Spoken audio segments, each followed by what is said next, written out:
పంజాబ్లోని యువకులంతా జాంబీలుగా మారుతున్నారు. నేను ఊరికే జాంబీ అనే పదాన్ని యూజ్ చేయట్లేదు.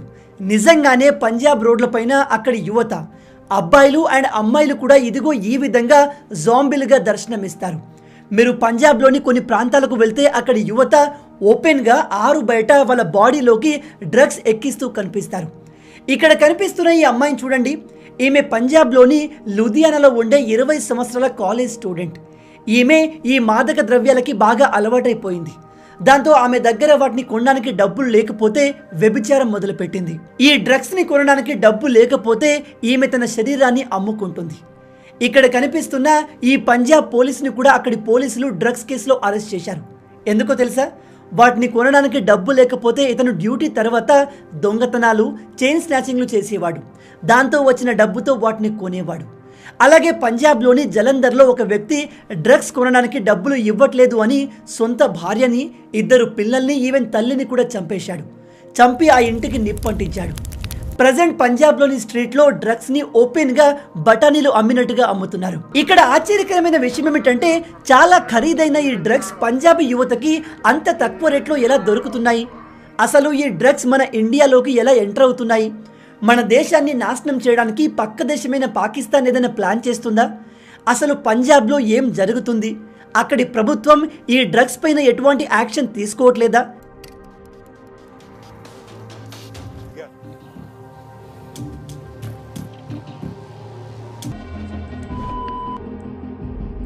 Now you can see that how they have created that cavity inside it. ఇక్కడ ఇంకో షాకింగ్ విషయం ఏమిటంటే ఈ పంజాబ్లో డ్రగ్స్ తీసుకునే వాళ్ళు ఏదో విలేజ్లో ఉండే వాళ్ళు, కూలి పని చేసే వాళ్ళు, చదువురాని వాళ్ళు కాదు. వీటిని తీసుకునే వాళ్ళలో 89% చదువుకునే వాళ్ళే ఉన్నారు. ఈ 89%లో 83% ఉద్యోగాలు చేస్తున్న వాళ్ళు ఉన్నారు. మెల్లమెల్లగా పంజాబ్లో జరుగుతున్న ఈ దారుణాలు మన దేశంలోని ఇతర రాష్ట్రాల్లో కూడా స్ప్రెడ్ అయ్యే అవకాశాలు ఉన్నాయి. అందుకే గైస్, ఈ వీడియోలో మనం డిస్కస్ చేయబోయే టాపిక్ చాలా ఇంపార్టెంట్. నేను ఈ వీడియోలో మన దేశంలోని పంజాబ్కి ఈ డ్రగ్స్ ఎక్కడి నుంచి వస్తున్నాయి, మన దేశాన్ని నాశనం చేయడానికి పాకిస్తాన్ ఏ విధంగా ట్రై చేస్తుందనే విషయాన్ని విత్ ప్రూఫ్స్తో తెలుసుకుందాం. అండ్ ఈ పాకిస్తాన్ కేవలం పంజాబ్నే ఎందుకు టార్గెట్ చేస్తుంది, పంజాబ్లోని ఎవరెవరు ఈ పాకిస్తాన్కి హెల్ప్ చేస్తున్నారనే విషయాన్ని కూడా డీటెయిల్గా తెలుసుకుందాం. ఈ వీడియో చాలా ఇంట్రెస్టింగ్గా ఉండబోతుంది. కాబట్టి ఏమాత్రం స్కిప్ చేయకుండా పూర్తిగా చూసి అన్ని విషయాలు తెలుసుకోండి. కానీ ఎప్పటిలాగే వీడియోలోకి వెళ్లే ముందు మీ అందరికీ ఒక చిన్న ప్రశ్న.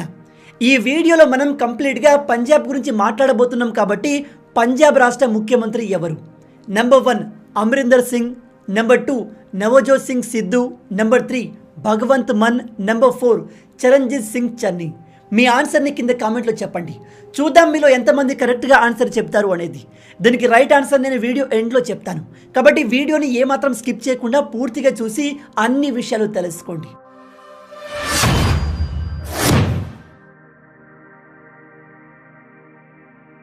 మొదటగా మనం పంజాబ్లో ఎటువంటి డ్రగ్స్ దొరుకుతాయని తెలుసుకుందాం. మేజర్గా 3 రకాల డ్రగ్స్ అక్కడ దొరుకుతాయి. 1 చిట్టా, 2 ఫుక్కి. వీటిని ఇంటర్నేషనల్ మార్కెట్లో వేరే పేర్లతో పిలుస్తారు. దాని గురించి మనకి ఇప్పుడు అవసరం లేదు. కానీ ఈ డ్రగ్స్ చాలా ఎక్స్పెన్సివ్. కేవలం 1 గ్రామ్ కాస్ట్ దాదాపు 1000 నుంచి 2000 వరకు ఉంటుంది. కానీ పంజాబ్లో వీటిని తక్కువ మోతాదులో, తక్కువ రేటుకి 400, 500కి అమ్ముతున్నారు. Number 3 synthetic drugs. ఇవి ఫార్మస్యూటికల్గా తయారైన డ్రగ్స్. వీటినైతే తక్కువ క్వాంటిటీలో అతి తక్కువ రేటుకి 10 రూపాయలు, 20 రూపాయలకే అమ్ముతున్నారు. ఇక ఈ డ్రగ్స్ పంజాబ్లోకి ఎలా వస్తున్నాయనే విషయానికి వస్తే ఇక్కడ కనిపిస్తున్న ఈ ఏరియాని చూడండి. పాకిస్తాన్, ఆఫ్ఘనిస్తాన్ అండ్ ఇరాన్, ఈ మూడింటిని కలిపి గోల్డెన్ క్రెసెంట్ అంటారు. ఇరాన్ అండ్ ఆఫ్ఘనిస్తాన్లో చిట్టా అండ్ ఫుక్కీ అనే డ్రగ్స్ తయారవుతుంది. వీటిని పాకిస్తానీ డీలర్లు, ఈ డీలర్స్కి పాకిస్తాన్ సీక్రెట్ ఏజెన్సీ అయిన ISIతో కనెక్షన్స్ ఉంటాయి. వాళ్ళ సపోర్ట్తోనే ఈ డ్రగ్స్ని మన దేశంలోని పంజాబ్కి సప్లై చేస్తున్నారు. పంజాబ్లో ఈ ఆపరేషన్ అంతా కూడా బార్డర్ ఏరియాలో జరుగుతుంది. మనందరికీ తెలుసు పంజాబ్ రాష్ట్రం పాకిస్తాన్తో 553 కిలోమీటర్ల బార్డర్ని షేర్ చేసుకుంటుంది. ఈ బార్డర్ గుండా మొత్తం 5 జిల్లాలు ఉన్నాయి. 1 ఫజిల్కా, 2 ఫిరోజ్పూర్, 3వది తార్న్ తరణ్, 4వది అమృత్సర్, 5వది గుర్దాస్పూర్. ఈ 5 జిల్లాలు పాకిస్తాన్ నుంచి డ్రగ్స్ ఇండియాలోకి రావడానికి ఎంట్రీ పాయింట్స్. పాకిస్తాన్తో మన ఇండియా బార్డర్ హైలీ సెక్యూర్డ్గా ఉంటుంది. అయినా కూడా ఈ బార్డర్స్ ద్వారా డ్రగ్స్ చాలా ఈజీగా ఇండియాలోకి ఎంటర్ అవుతున్నాయి.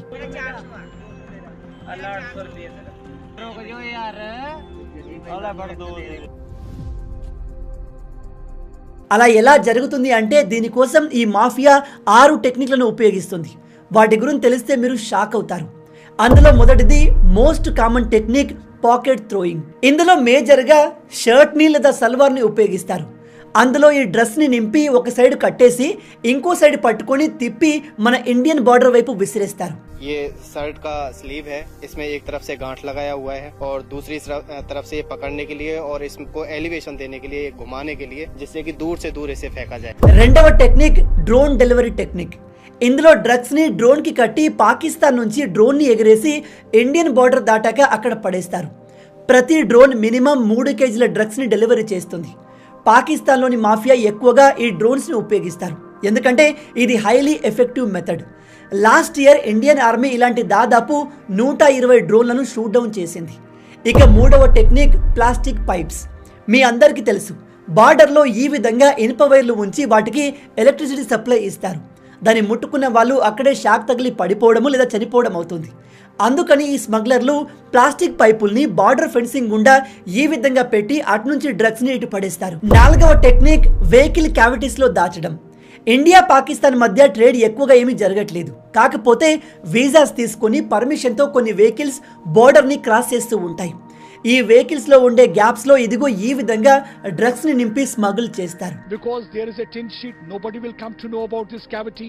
The moment you lift this tin sheet, you will realize that the consignment packets are kept here. ఇక ఐదవ టెక్నిక్ అన్నిటికంటే చాలా డేంజరస్, అదే రివర్ క్రాసింగ్ టెక్నిక్. ఫెరోజ్పూర్, అమృత్సర్, గుర్దాస్ డిస్టిక్లలో చాలా చిన్న చిన్న నదులు పాకిస్తాన్ నుంచి ఇండియాకు ప్రవహిస్తూ ఉంటాయి. ఈ నదులకు ఎటువంటి ఫెన్సింగ్ ఉండదు, కాబట్టి కొన్ని రిపోర్ట్స్ ప్రకారం పాకిస్తాన్లోని స్మగ్లర్లు ఈ నదుల ద్వారా అక్కడి నుంచి మన దేశానికి వచ్చి డ్రగ్స్ని డెలివరీ చేసి తిరిగి అదే నది గుండా వాళ్ళ దేశానికి వెళ్ళిపోతారు. ఇక చివరి టెక్నిక్ టనల్స్. కొంతమంది స్మగ్లర్లు ఇండియా పాకిస్తాన్ బార్డర్ దగ్గర అండర్ గ్రౌండ్ టనల్స్ని తవ్వారు. ఇంట్రెస్టింగ్ విషయం ఏమిటంటే ఈ టనల్స్ని తవ్వడంలో మన ఇండియన్ స్మగ్లర్లు కూడా వాళ్ళకు హెల్ప్ చేస్తారు. ఇంకో విషయం ఏమిటంటే ఇందులో వెళ్ళే మన ఇండియన్ స్మగ్లర్లు పాకిస్తానీ సిమ్ కార్డులు వాడతారు. దాని ద్వారా మన ఇండియన్ ఆర్మీ వాళ్ళను ట్రేస్ చేయలేదు. కేవలం ఇంతే కాదు, ఈ బార్డర్ ఏరియాలో ఉండే రైతులు కూడా డబ్బులకు ఆశపడి ఈ డ్రగ్స్ స్మగ్లింగ్కి హెల్ప్ చేస్తూ ఉంటారు. ఈ రైతులకు స్మగ్లర్లు కేజీ డ్రగ్స్ని స్మగుల్ చేయడానికి మినిమం 3 నుంచి 4,000 రూపాయలు ఇస్తారు. కొన్ని రిపోర్ట్స్ ప్రకారం అయితే పంజాబ్లో ఈ డ్రగ్స్ స్మగ్లింగ్ కేసులో అనేక మంది పోలీసులు కూడా అరెస్ట్ అయ్యారు. 2014 నుంచి ఇప్పటి వరకు దాదాపు 100 కంటే ఎక్కువ మంది పోలీస్ ఆఫీసర్లు ఈ విషయంలో అరెస్ట్ చేయబడ్డారు. అయితే ఇక్కడ మేజర్ క్వశ్చన్ ఏమిటంటే ఈ డ్రగ్స్ అమాయకులైన యువత దగ్గరికి ఎలా చేరుతుంది? విషయం ఏమిటంటే ఈ డ్రగ్ డీలర్లు మెయిన్గా టార్గెట్ చేసేది యువకుల్ని. అమ్మాయిలు అబ్బాయిలనే తేడా ఉండదు, వాళ్ళందరినీ టార్గెట్ చేస్తారు. పంజాబ్లోని యువకులు కూడా ఈ డ్రగ్స్కి చాలా ఈజీగా అడిక్ట్ అవుతున్నారు. దానికి main reason Punjab music industry. ఎందుకంటే పంజాబ్లోని చాలా వరకు సాంగ్స్ ఈ డ్రగ్స్ని గ్లోరిఫై చేస్తాయి. ఈ విషయాన్ని ఒక డ్రగ్స్ అడిక్షన్ సెంటర్ని రన్ చేస్తున్న సైకియాట్రిస్ట్ డాక్టర్ అరుణ్ బన్సల్ గారు కన్ఫర్మ్ చేశారు. ఇతని ప్రకారం పంజాబ్లో స్మోకింగ్ చేయడం, ఆల్కహాల్ తాగడం, ఈ డ్రగ్స్ని తీసుకోవడాన్ని ఒక కూల్ హ్యాబిట్ లాగా అక్కడి మ్యూజిక్ అండ్ సినిమా ఇండస్ట్రీ వాళ్ళు చూపిస్తున్నారు. టైమ్స్ ఆఫ్ ఇండియా రిపోర్ట్ ప్రకారం పంజాబ్లోని ఒక అబ్బాయి తన 10th వరకు స్కూల్ టాపర్గా ఉండేవాడు. కానీ సడన్గా కాలేజీకి వెళ్ళినప్పటి నుంచి అతను అన్ని సబ్జెక్టులో ఫెయిల్ అవుతూ వస్తున్నాడు. అలా ఎందుకు అని వాళ్ళ తల్లిదండ్రులు ఇన్వెస్టిగేట్ చేస్తే వాళ్ళకు తెలిసింది ఏమిటంటే ఈ అబ్బాయి వాళ్ళ ఫ్రెండ్స్తో కలిసి ఆ గ్రూప్లో కలిసిపోయేందుకు వాళ్ళతో పాటు డ్రగ్స్ తీసుకోవడం మొదలుపెట్టాడు. మీరు చెప్తే నమ్మరు, పంజాబ్లో దాదాపు 75% యువత తమ ఫ్రెండ్స్ సర్కిల్లో అందరూ డ్రగ్స్ తీసుకుంటున్నారు కాబట్టి వాళ్ళు కూడా తీసుకుంటున్నామని చెప్తున్నారు. అంటే వీళ్ళంతా వాళ్ళ ఫ్రెండ్స్ చెప్పడం వల్ల ఈ డ్రగ్స్ని యూజ్ చేస్తారు అండ్ మెల్లగా దానికి బానిసలైపోతారు. ఈ డ్రగ్స్కి అడిక్ట్ అయిన వాళ్ళు దాని నుంచి బయటకు రావడం చాలా కష్టం.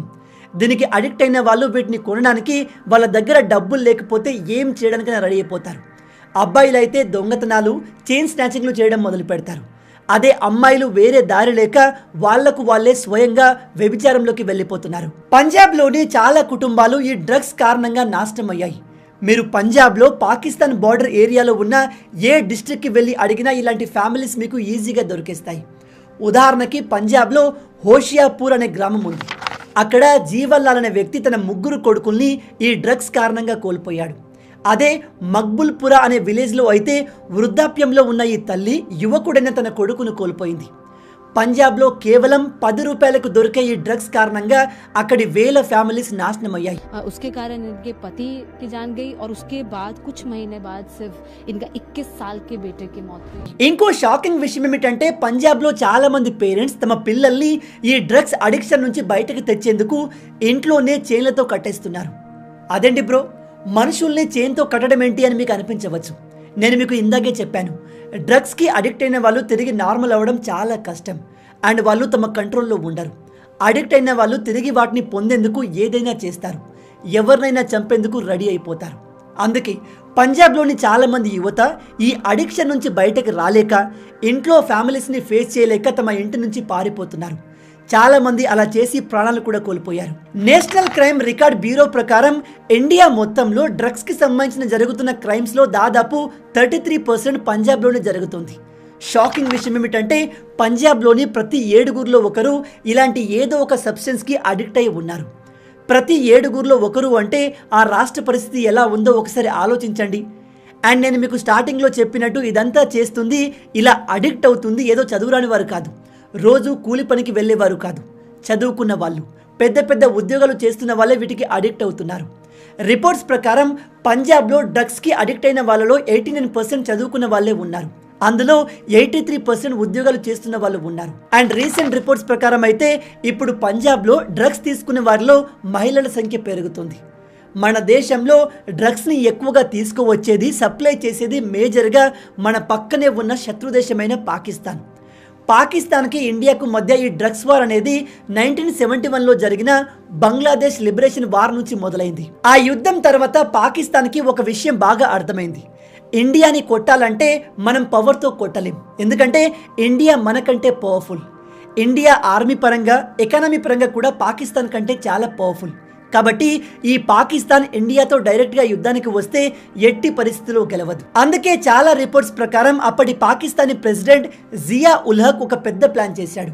భారత్ని దెబ్బ కొట్టాలి అంటే మనం ఫిజికల్గా కాదు, వేరే విధంగా కొట్టాలి. దానికోసం అతను కొన్ని మెథడ్స్ని సజెస్ట్ చేశాడు. అందులో ఒకటి పాకిస్తాన్కి ఆనుకొని ఉన్న ఈ పంజాబ్లో డ్రగ్స్ కల్చర్ని ఇంట్రడ్యూస్ చేయడం. ఈ పాకిస్తాన్కి మన ఇండియాలో డైరెక్ట్గా టెర్రర్ ఫండింగ్ చేయడం అంత ఈజీ కాదు. అందుకే పాకిస్తానీ అఫీషియల్స్ బార్డర్ ఏరియాలో ఉన్న పంజాబ్ని సెలెక్ట్ చేసి ఆ రాష్ట్రం మొత్తాన్ని డ్రగ్స్ సప్లై చేసి నాశనం చేసే ప్లాన్ చేశారు. ఇలా చేయడం వల్ల పాకిస్తాన్కి 2 లాభాలు ఉన్నాయి. ఒకటి, వాళ్ళు అనుకున్నట్టు పంజాబ్ని నాశనం చేస్తున్నారు. 2, దీని ద్వారా వాళ్ళకు డబ్బు కూడా వస్తుంది. ఆ డబ్బుతో వాళ్ళు ఉగ్రవాదుల్ని మరింత ట్రైన్ చేయొచ్చు, ఇంకా ఎక్కువ మంది ఉగ్రవాదుల్ని తయారు చేయవచ్చు. అలాగే ఇప్పుడు పంజాబ్లో జరుగుతున్న ఖాళిస్తానీ ఉగ్రవాదుల మూవ్మెంట్ని సపోర్ట్ చేయవచ్చు. ఈ విషయం నేను ఊరికే చెప్పట్లేదు, ఇది ఇప్పుడు జరుగుతుంది కూడా. ఇండియా టుడే రిపోర్ట్లో పంజాబ్ డీజీపీ చెప్పింది ఏమిటంటే ఖాళిస్తానీ మూవ్మెంట్కి, ఈ ఖాళిస్తానీ ఎక్స్ట్రీమిస్టులకు డబ్బుని పాకిస్తాన్ ఈ డ్రగ్స్ ద్వారా సంపాదించి ఇస్తుంది. అంటే ఈ పాకిస్తాన్ మన దేశంలోని ఒక రాష్ట్రాన్ని నాశనం చేస్తూనే అక్కడ సంపాదించిన డబ్బుతోటి మన దేశాన్ని మరింత నాశనం చేసే ప్రయత్నం చేస్తుంది. అందుకే మీరు గమనించండి, పంజాబ్లో జరిగే ఖాళిస్తానీ మూవ్మెంట్ కావచ్చు, లేదా అక్కడి రైతులు చేసే ఇలాంటి మూవ్మెంట్లు కావచ్చు, అవి వెంటనే ఆగవు. ఇలాంటి భారీ మూవ్మెంట్లను రోజుల పాటు కంటిన్యూ చేయడానికి చాలా డబ్బు కావాలి. ఆ డబ్బంతా వీళ్ళకి ఎక్కడి నుంచి వస్తుంది అనుకుంటున్నారు? పాకిస్తాన్ మెల్లమెల్లగా ఈ పంజాబ్ని కంప్లీట్గా నాశనం చేయాలని చూస్తుంది. దురదృష్టవశాత్తు ప్రెజెంట్ పంజాబ్ని చూస్తుంటే పాకిస్తాన్ ఇందులో నిజంగా సక్సెస్ అవుతున్నట్టుగా కనిపిస్తుంది. मैं नशे में इतना पड़ गई कि 25 लाख रुपीस मैंने जो जिसे कहते हैं, पहली बार जब मैंने लगाया इंजेक्ट किया तो इतना इंजेक्ट किया कि मेंटली अपसेट, सड़क पर भीख मांगती थी यहाँ पर सिविल हॉस्पिटल के बाहर. దీనికి బెస్ట్ ఎగ్జాంపుల్ జస్ట్ 2 సంవత్సరాల క్రితం 2022లో నేషనల్ లెవెల్ బాక్సర్ అయిన ఈ కుల్దీప్ సింగ్ డ్రగ్స్ కారణంగా తన ప్రాణాలు కోల్పోయాడు. బహుశా ఈ అబ్బాయి బతికి ఉంటే మన ఇండియాకి మెడల్స్ కూడా తెచ్చేవాడు కావచ్చు. అయితే ఈ డ్రగ్స్ కల్చర్ అనేది కేవలం దాన్ని తీసుకునే వ్యక్తిని మాత్రమే కాదు, అతని కుటుంబం మొత్తాన్ని నాశనం చేస్తుంది. ఒకసారి ఈ క్లిప్ని చూడండి. పంజాబ్లో డ్రగ్స్ తీసుకునే వాళ్ళు మనుషుల్లా కాదు, జంతువుల్లాగా బిహేవ్ చేస్తున్నారు, రోడ్లపైన పడి బొర్లుతున్నారు. అలాగే ఈ 20 సంవత్సరాల గుర్విందర్ సింగ్ డ్రగ్స్ కొనేందుకు డబ్బులు ఇవ్వలేదు అని సొంత తల్లిని నరికి చంపాడు. జలంధర్లో డ్రగ్స్కి డబ్బులు ఇవ్వలేదు అని ఒక వ్యక్తి తన భార్యని, పిల్లల్ని, సొంత తల్లిని కూడా చంపి ఇల్లును తగలబెట్టాడు.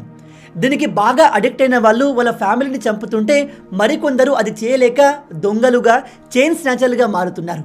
అమ్మాయిలైతే వాళ్ళ శరీరాన్ని అమ్ముకుంటున్నారు. ఓవరాల్గా అక్కడి యువత ఈ డ్రగ్స్కి అడిక్ట్ అయి దానికోసం ఏం చేయడానికైనా రెడీ అయిపోతున్నారు. ఇదంతా వింటుంటే మీకు నేను కాస్త ఎక్కువ చేసి చెప్తున్నాను అనిపించవచ్చు, కానీ కాదు, చాలా తక్కువగా చెప్పాను.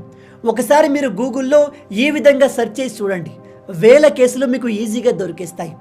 పంజాబ్లో ఇలా జరగడం మన దేశాన్ని మేజర్గా ఎఫెక్ట్ చేస్తుంది. ఎందుకంటే మీ అందరికీ తెలుసు, ఆర్మీలో ఎక్కువగా పంజాబీ వాళ్ళు ఉంటారు. అంతేకాదు, పంజాబ్ నుంచి అత్యధికంగా గోధుమలు ప్రొడ్యూస్ అవుతాయి. అందుకే ఈ రాష్ట్రాన్ని వీట్ బాస్కెట్ ఆఫ్ ఇండియా అంటారు. మన దేశం మొత్తంలో 31% గోధుమలు ఇక్కడి నుంచే వస్తాయి. అలాగే 21% రైస్ కూడా ఇక్కడే ప్రొడ్యూస్ అవుతుంది.